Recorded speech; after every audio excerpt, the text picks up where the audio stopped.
నేను చెప్పబోయే ఈ కథ గణేష పురాణంలోని కథ. పూర్వకాలంలో ఒక బ్రాహ్మణుడు ఉండేవాడంట. అతను పేదవాడు అయినప్పటికీ గణేశుణ్ణి ప్రతిరోజు పూజిస్తూ ఉండేవాడు. అదేవిధంగా పనిలో ఉండి తన కుమారుణ్ణి ఒకసారి గుడిలో నైవేద్యం పెట్టమని చెప్పి వెళ్ళాడంట. సరే, ప్రతిరోజు నైవేద్యం పెట్టేటువంటి వాడు నైవేద్యాన్ని పెట్టిన తర్వాత తీసుకొచ్చి ఉన్నటువంటి ఊర్లో వాళ్ళకు కానీ అక్కడ ఉన్న సమీపంలో బంధువులకు కానీ పంచడం అన్నటువంటిది ఆనవాయితీ. ఈ విధంగా తన తండ్రి రోజు చేస్తూ ఉండేవాడు. తను కూడా అలాగే చేద్దాం అనుకొని గుడిలోకి వెళ్ళాడు. గుడిలోకి వెళ్ళిన తర్వాత తాను ఆ చిన్నపిల్లవాడు, అంతేకాకుండా మరి అన్ని విషయాలు ఏమి తెలియదు, కానీ నైవేద్యం పెట్టడము అని అంటే అక్కడ నివేదించి ఘంటానాదం చేసి పెడతాడు. ఆ ఘంటానాదానికి తన ఆర్తితో పిలిచినటువంటి గణేశునికి నివేదన చేసిన తర్వాత కొంత సమయానికి నేరుగా గణపతి వచ్చి కనిపించాడు. ఇది గమనించినటువంటి ఆ చిన్నపిల్లవాడు స్వయంగా గణపతికి తన చేతితో తను తెచ్చినటువంటి నైవేద్యాన్ని తినిపిస్తాడు. ఇది అందరికీ కలిగేటువంటి మహాభాగ్యంగా ఉండదు. కాకపోతే తన పిల్లవాడుకు పిలిచిన ఆర్తితో పిలుపుతో గణపతికి వినిపించడంతో తాను వచ్చి నేరుగా తన యొక్క ప్రసాదాన్ని తీసుకొని అక్కడ నుంచి కొంతసేపు తనతో ఆడుకున్న తర్వాత అదృష్టమవుతాడు. ఇలా అయిన తర్వాత బయటికి వచ్చి చూస్తాడు. వచ్చిన తర్వాత తన తీసుకెళ్ళినటువంటి నైవేద్యాన్ని నలుగురికి పంచే సమయం ఆసన్నమైంది. అప్పుడు ఆ చిన్నపిల్లవాడు, నేను పెట్టినటువంటి నైవేద్యానికి నేరుగా గణపతి వచ్చే తీసుకున్నాడని, నా దగ్గర ఇప్పుడు మీకు ప్రసాదంగా పెట్టడానికి ఏమీ లేదని చెప్పాడు. దీనికి తన తండ్రి గారు ఎంతో బాధించి, ఇన్ని రోజుల నుంచి నేను చేస్తుంటే లేనిది ఈరోజు అబద్ధాలు చెబుతున్నావా అని చెప్పి తన కుమారుని కొడతాడు. ఇలా జరిగిన తర్వాత సరే అనుకొని విడిచిపెడతాడు. సరే, మరుసటి రోజు కూడా ఇలాగే ఏదో పని ఉందని చెప్పి చిన్నపిల్లవాడిని నైవేద్యం పెట్టమని చెబుతాడు.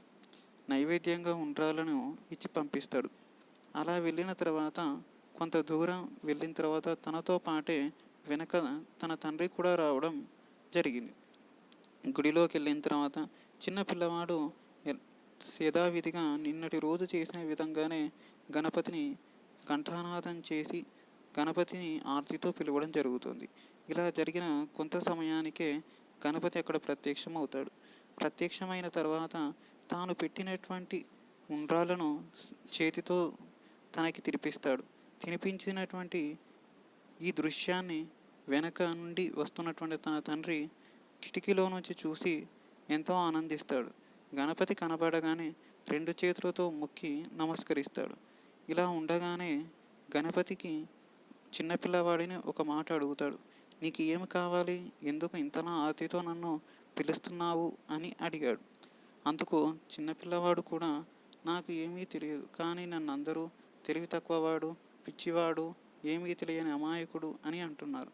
నాకు జ్ఞానాన్ని ప్రసాదించు అని అడిగాడు గణపతి. అందుకు తాను ఎంతో సంతోషించిన గణపతి, నిస్వార్థ సేవకు ఎప్పుడైనా నేను కరుణిస్తాను. నిస్వార్థ సేవతో నన్ను పూజించినందుకు గాను నీకు వేదాలు, వేద ఉపనిషత్తులు అన్నీ చదవకుండానే వస్తాయని చెప్పి తన నాలుకతో ఐశ్వర్య బీజము మరియు డబ్బుకు సంబంధించిన శ్రీ బీజముతో పాటు ఐశ్వర్య బీజము, అదేవిధంగా సరస్వతి బీజము రెండూ కూడా తనకు ఇస్తాడు. తన యొక్క రెండు బీజాక్షర శక్తి సంపూర్ణీకరణంతో తాను ఎంతో గొప్ప సంగీత మరియు ధనవంతుడిగా కూడా మారుతాడు ఆ బ్రాహ్మణుడు. ఇలా వరమిస్తూ చెప్పిన గణపతికి ఎన్నోసార్లు నమస్కరిస్తూ ఆ గుడి నుంచి బయటికి వస్తాడు. వచ్చిన కొంత సమయానికే వేద మంత్రాలు, వాంగ్మయాలు, అదేవిధంగా ఎన్నో స్తోత్రాలు ఆ పిల్లవాడు ఘంటాపథంగా చదవడం చూసి ఊళ్ళో ఉన్న వాళ్ళంతా ఆశ్చర్యపడ్డారు. కొంత సమయం గడిచిన తర్వాత కొన్ని రోజుల సమయానికే తన పాండిత్యాన్ని తెలుసుకున్నటువంటి ఆ చక్రవర్తి ఆస్థానానికి పిలిపించాడు. అలా వచ్చిన తర్వాత కొంత సమయానికే తనకు బంగారాలు, నాణ్యాలు ప్రసాదిస్తాడు. ఎలాగో తాను తీసుకున్నటువంటి గణపతి దగ్గర తీసుకున్నటువంటి విద్యను అందరి కోసం ఉపయోగించాలని ప్రజా సమస్యలను కూడా కొంతమేర విన్నవిస్తూ పద్యాలు, గేయాలు అన్నీ చేయడం మొదలు పెడతాడు. ఇలా చేసిన కొన్ని రోజులకు ధనవంతుడిగాను అదేవిధంగా విద్యావంతుడిగా కూడా ఆ బ్రాహ్మణ కుమారుడు ఎదుగుతాడు. ఇలా ఎదిగినటువంటి బ్రాహ్మణ కుమారుడు దీని అంతటికీ కారణం గణపతియేనని భావించి ప్రతిరోజు నిత్య పూజాది కైంకర్యాలు చేయడం మొదలు పెడతారు. నిస్వార్థ భక్తికి భగవంతుడు కరుణించి వస్తాడనడానికి ఇదొక చక్కటి ఉదాహరణగా మిగిలింది.